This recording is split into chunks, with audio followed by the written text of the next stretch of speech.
terdakwa Jenika Kemalawangsa dan korban Marina Salim.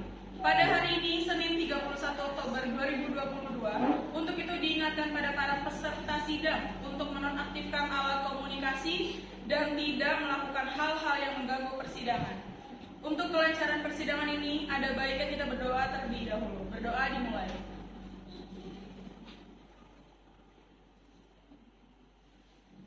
Berdoa selesai, majelis hakim dipersilahkan memasuki ruang sidang. Hadirin dimohon untuk berdiri.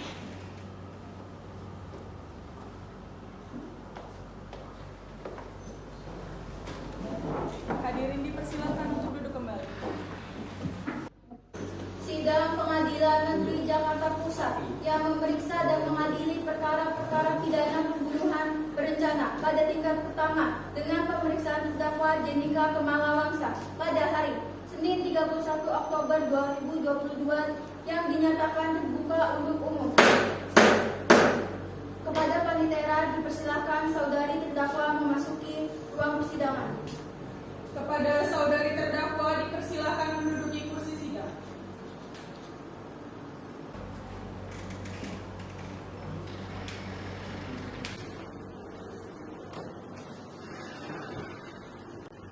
Dalam kasus ini, apakah saudari terdakwa didampingi oleh penasihat hukum? Iya, Yang Mulia, saya didampingi oleh penasihat hukum. Benarkah saudara penasihat hukum dari terdakwa? Benar, Yang Mulia. Mohon tunjukkan surat kuasa dan izin pengacara. Baik, Yang Mulia.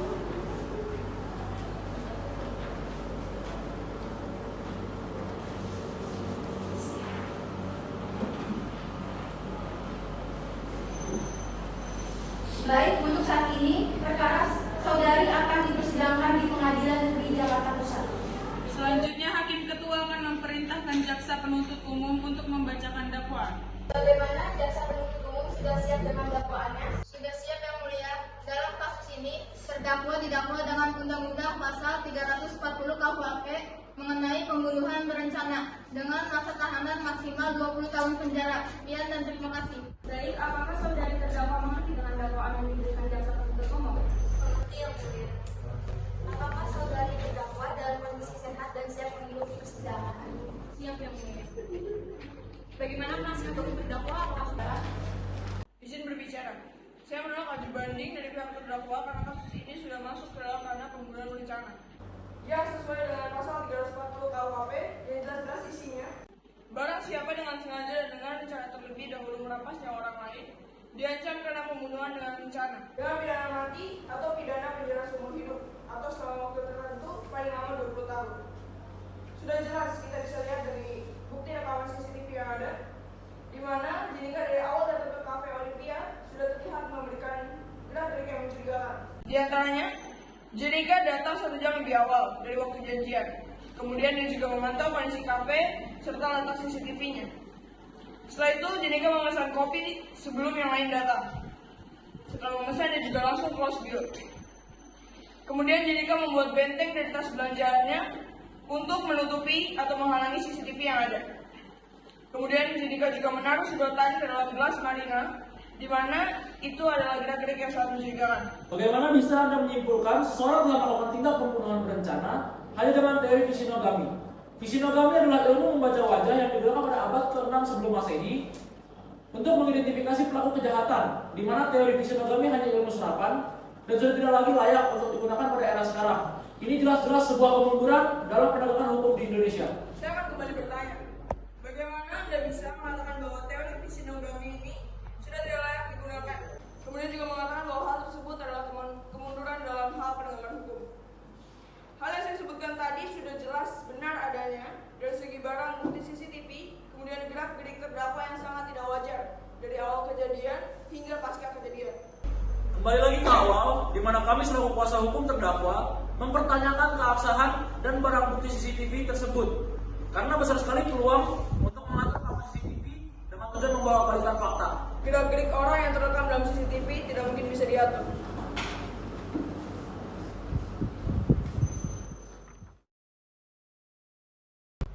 Cukup, dipersilakan kepada saudari terdakwa untuk duduk di samping penasihat hukumnya. Dipersilakan para saksi berdiri menghadap hakim.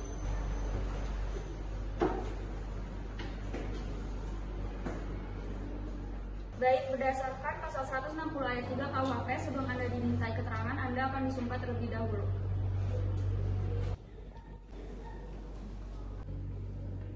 Ikuti saya. Demi Allah saya bersumpah.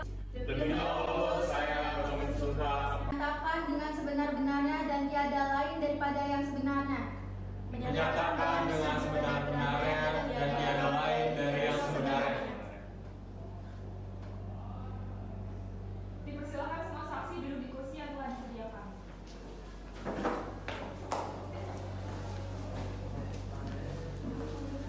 Dipersilakan untuk saudari Hana untuk maju ke depan.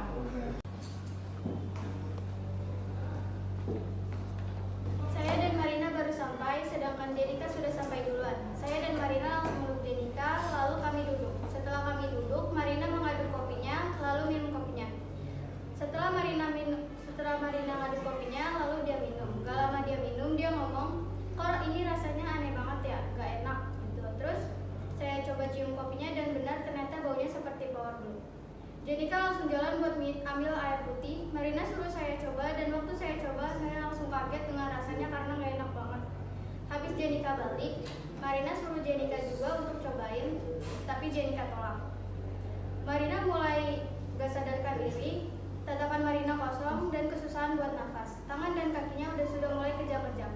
Lalu pelan-pelan keluar busa dari mulutnya. Saya minta tolong sambil bilang, "Ini kenapa?" Terus dia udah gak respon apa-apa. Dia terus berusaha bernapas. Pegawai dan pengunjung kafe sudah mulai berdatangan. Ada yang mengecek denyut nadi Marina. Dan ada juga yang mendoakan Marina. Saya terus mencoba menghubungi suami Marina dan minta dia cepat untuk datang dan membawa Marina ke rumah sakit. Dipersilakan untuk duduk kembali dan saksi selanjutnya berbicara. Baik, terima kasih Yang Mulia.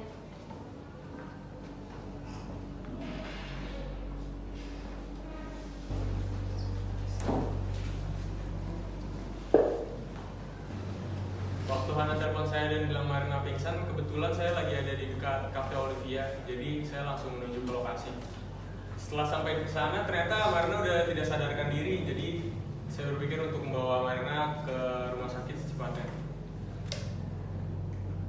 Marina sempat masuk UGD, lalu 1 jam kemudian dokter bilang ke saya kalau Marina udah nggak bisa diselamatkan. Itu semua kerekam, Jenika! Kau seorang pembunuh, Jenika!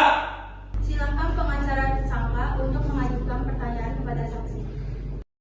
Apakah saudara ada yang tahu bahwa ayah dari Marina mengasuransikan kedua putrinya pada asuransi jiwa di luar negeri yang sangat-sangat mahal, di mana jika sampai Marina meninggal terbunuh, uang sebesar 66 miliar akan cair dan itu bisa dijadikan motif dari pembunuhan Marina. Jadi menurut Bapak seorang ayah tega membunuh putrinya sendiri hanya dengan alasan uang? Saya sudah sering menemukan kasus pembunuhan dengan motif seperti ini. Dan ini memang nyata adanya. Anggota keluarga yang saling bunuh karena uang. Apakah Anda sempat melakukan pertolongan pertama kepada Marina di jalan menuju rumah sakit? Tidak. Baik, cukup. Dipersilakan untuk duduk kembali dan saksi selanjutnya berbicara.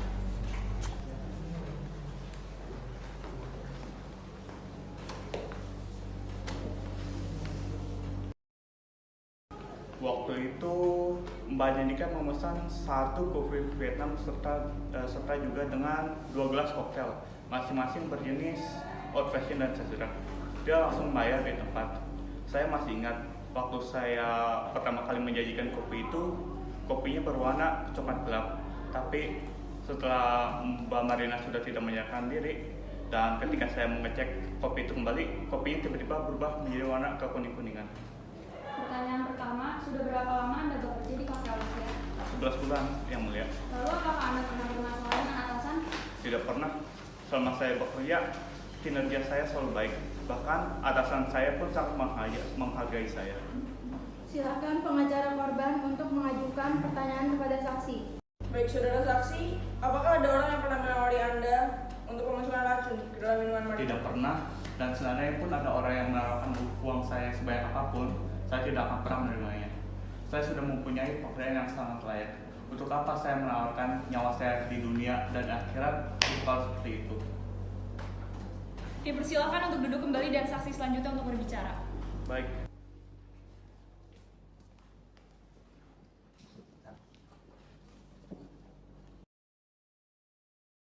Baik Yang Mulia, saya selaku dokter yang mengautopsi korban akan memberi penjelasan bahwa autopsi tidak memerlukan waktu yang lama.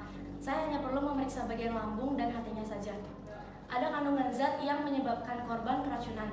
Zat tersebut bersifat asam. Kemungkinan besar korban meninggal karena keracunan.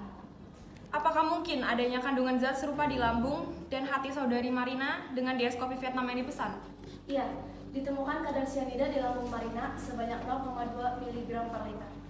Terima kasih atas jawabannya. Saya juga ingin bertanya, kenapa Hana baik-baik saja walau sempat mencicipi kopi Marina? Karena Hana hanya mencicipi kopi di bagian lidah saja, sedangkan Marina meminum kopi tersebut hingga menelannya dan membuat racun yang terkandung dalam kopi tersebut masuk ke dalam sistem tubuh. Apakah pengacara terdakwa memiliki pembelaan? Ada Yang Mulia, kalau Marina benar diracun dengan cyanida seperti yang dituduhkan, tapi dosisnya itu tidak terlalu signifikan. Marina mengalami gejala keracunan selama 7 menit dan kehilangan kesadaran sebelum dinyatakan meninggal. Sedangkan dalam kasus cyanida, setelah menelan cyanida dosis tinggi, korban hanya butuh waktu 2-4 menit sampai meninggal. Gejala yang dialami Marina pun tidak menyebutkan racun yang spesifik, karena semua racun yang biasa digunakan dan masuk ke sistem tubuh akan menyebabkan kejang-kejang, mulut berbuih, dan kemudian pingsan. Dosis cyanida yang ditemukan pada cairan lambung Mirna dapat disebabkan oleh formaldehyde yang digunakan saat penyimpanan mayat. Cyanida pula tidak berubah warna kopi menjadi kuning seperti yang tadi disebutkan Bagus. Marina juga tidak menunjukkan gejala cyanida seperti kulit yang memerah dan bau bitter almond dari mulut saat perut ditekan. Karena ada juga kemungkinan bahwa Marina diracun dengan LYI, yaitu zat yang dapat ditemukan dalam bahan pembersih. LYI juga memiliki karakteristik dapat merubah warna kopi dan bau seperti amonia atau powder. Dipersilakan untuk duduk kembali dan saksi selanjutnya untuk berbicara. Baik, terima kasih Yang Mulia.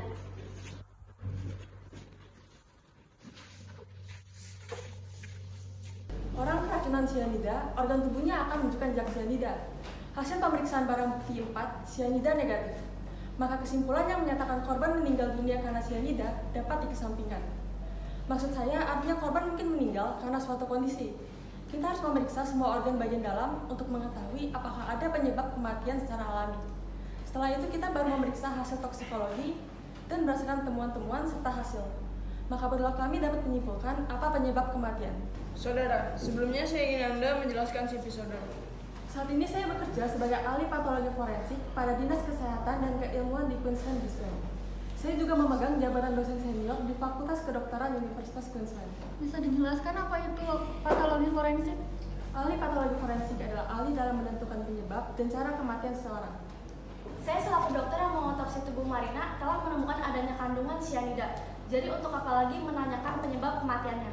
Banyak yang masih harus ditanyakan, seperti dari mana cyanida itu berasal, dan apa benar cyanida itu berasal dari kopi yang Marina minum. Walau ada kandungan cyanida di tubuh Marina, apa benar itu penyebab kematiannya? Jelas-jelas ada cyanida di tubuhnya. Sudah pasti itu penyebab kematiannya. Itulah yang membedakan Anda seorang dokter otopsi biasa dengan saya seorang ahli patologi. Anda hanya dapat mengetahui kondisi tubuh korban, lalu menganalisa tanpa memiliki dasar ilmu untuk menginvestigasi penyebab kematiannya. Jangan coba-coba mempertanyakan kredibilitas saya, karena ini bukan kasus pertama di mana saya akan mengungkap kebenaran dengan ilmu forensik yang saya miliki. Sedangkan orang seperti Anda hanya ada di sini untuk membuang-buang waktu saya. Saudara saksi, apakah saksi dibayar oleh pihak Jedika? Maksud Anda bertanya seperti itu apa ya? Selama persidangan kasus ini saya sudah mempelajari langkah demi langkah yang Anda lakukan. Jadi saya hanya ingin bertanya untuk memastikan apakah ini bagian dari permainan kotor kalian. Jangan mentang-mentang media memperan klien saya sebagai orang jahatnya, membuat Anda bisa merasa sebagai pahlawan dalam kasus ini. Saya nggak pernah bilang Anda orang jahat, tapi yang pasti sekarang ini Anda bukan orang yang jujur. Saya terlihat seperti orang yang merelakan segala cara untuk memenangkan kasus ini. Itu karena saya akan terus membela klien saya, seorang wanita tidak bersalah yang telah difitnah membunuh temannya sendiri. Jangan Anda buat narasi seakan-akan Jedika ini adalah korbannya. Sementara jelas-jelas bahwa Marina yang menjadi korban dalam tragedi ini. Dan semua orang tahu itu. Kenapa? Kenapa nggak mungkin klien saya yang menjadi korbannya? Kalau Anda sadar diri, seharusnya tahu siapa yang pemain kotor. Bisa-bisanya klien saya dituduh sebagai pembunuh tanpa bukti yang jelas dan dijadikannya sebagai terdakwa yang tunggal. Gimana klien Anda tidak dijadikan terdakwa? Dari awal menjadi saksi saja, pernyataannya tidak pernah konsisten. Jangan Anda potong omongan saya. Silakan saja Anda melanjutkan mengarah bebas. Dengan liciknya, kalian menutup semua kemungkinan lain yang ada. Apa itu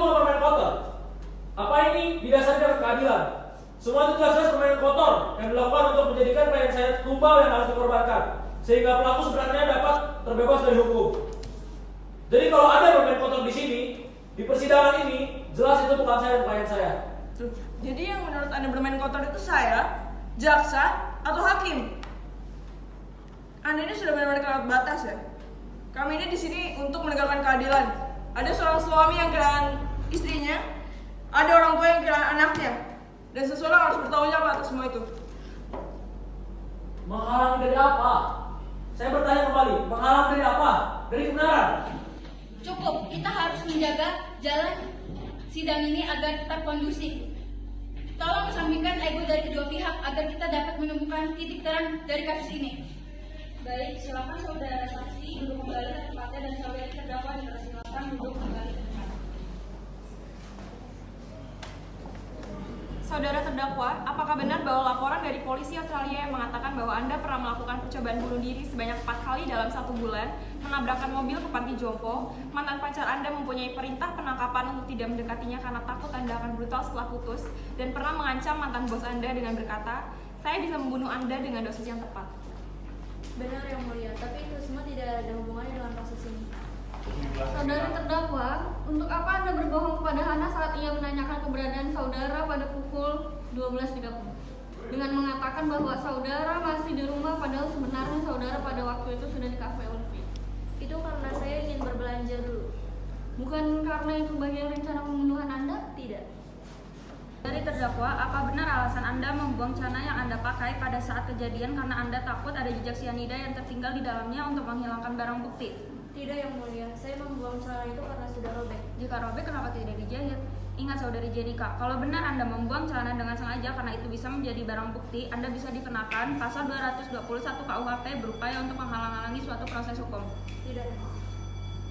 Saudari terdakwa, apakah benar motif Anda membunuh saudara Marina adalah karena Anda iri dengan kehidupannya? Saya tidak membunuh Marina karena saya iri pada kehidupannya. Tapi bagaimana saya tidak iri? Marina yang telah mati karena diracun saja nasibnya masih lebih baik daripada saya yang akan tinggal di balik jeruji besi yang tidak layak karena tuduhan tidak berdasar. Pada Anda untuk mengaku dan merasa bersalah atas apa yang telah Anda buat. Karena kalau Anda benar-benar menyesalinya, kami mungkin dapat meningkatkan hukuman Anda. Apa yang harus saya sesali? Nasib saya atau hidup saya? Sampai kapanpun saya tidak akan mengakui perbuatan yang tidak saya lakukan. Orang-orang mungkin tidak tahu kebenarannya, tapi Tuhan tahu, dan Tuhan akan membalas orang-orang yang telah menjahati saya. Jenika, jangan kamu bawa-bawa Tuhan. Kenapa? Takut? Seperti halnya kalian yang takut untuk menjatuhkan hukuman mati pada Jenika, kalian juga nggak berani untuk menjatuhkan hukuman karena Jenika tidak terbukti bahwa dia adalah pembunuh Marina. Apakah ada pembelaan dari pihak terdakwa? Ada yang mulia. Kami persilakan untuk terdakwa. Terima kasih yang mulia telah memberikan saya kesempatan untuk mengungkapkan isi hati saya. Saya berada di sini karena dituduh telah meracuni sahabat saya Marina. Sesuatu yang tidak saya lakukan dan tidak akan pernah saya lakukan. Tidak pernah terlintas di pikiran saya bahwa Marina datang dari keluarga yang siap menindas dan menekan siapapun yang mereka percaya telah berlaku buruk walaupun tanpa kejelasan yang pasti. Itu membuat saya berpikir, apakah keluarga Marina jahat karena kehilangan Marina atau mereka kehilangan Marina karena mereka jahat. Bagaimanapun juga saya tidak membunuh Marina, jadi tidak ada alasan untuk memperlakukan saya seperti sampah. Saya mengerti kesedihan mereka, saya juga merasa kehilangan. Tapi kenapa saya dituduh? Saya bersumpah saya bukan pembunuhnya. Terima kasih saudari terdakwa. Berdasarkan data dan alat bukti dari pihak jaksa penuntut umum dan kuasa hukum, dengan ini Hakim Ketua menyatakan: 1. Menyatakan terdakwa Jenika Kumalawangsa telah terbukti secara sah dan meyakinkan bersalah melakukan tindak pidana pembunuhan berencana. 2. Menjatuhkan pidana terhadap terdakwa tersebut dengan pidana penjara selama 20 tahun. 3. Menetapkan masa penangkapan dan penahanan yang telah dijalani terdakwa dikurangkan seluruhnya dari pidana yang dijatuhkan kepadanya. 4. Menetapkan agar terdakwa tetap ditahan. 5. Menetapkan barang bukti berupa nomor 1 sampai 18 dirampas untuk dimusnahkan, nomor 19 sampai 29 tetap terlampir dalam berkas perkara, nomor 30 dikembalikan kepada saksi Arial Soekarto, Nomor 31 sampai 35 dikembalikan kepada Cafe Olivia. 6. Membebankan kepada terdakwa untuk membayar biaya perkara sebesar Rp5.000. Demikianlah diputuskan dalam rapat permusyawaratan majelis hakim. Sidang Pengadilan Negeri Jakarta Pusat yang memeriksa dan mengadili perkara-perkara pidana pembunuhan berencana pada tingkat pertama dengan terdakwa Jenika Kemalawangsa dan korban Marina Salim pada Senin 31 Oktober 2022 dengan hasil akhir terdakwa dijatuhkan pidana selama 20 tahun. Untuk itu, sidang ini dinyatakan selesai. Dimohon untuk para hadirin untuk berdiri dan majelis hakim meninggalkan ruang persidangan.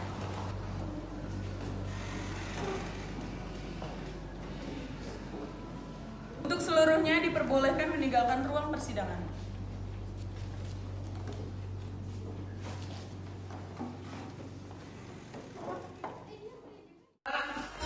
Tiga.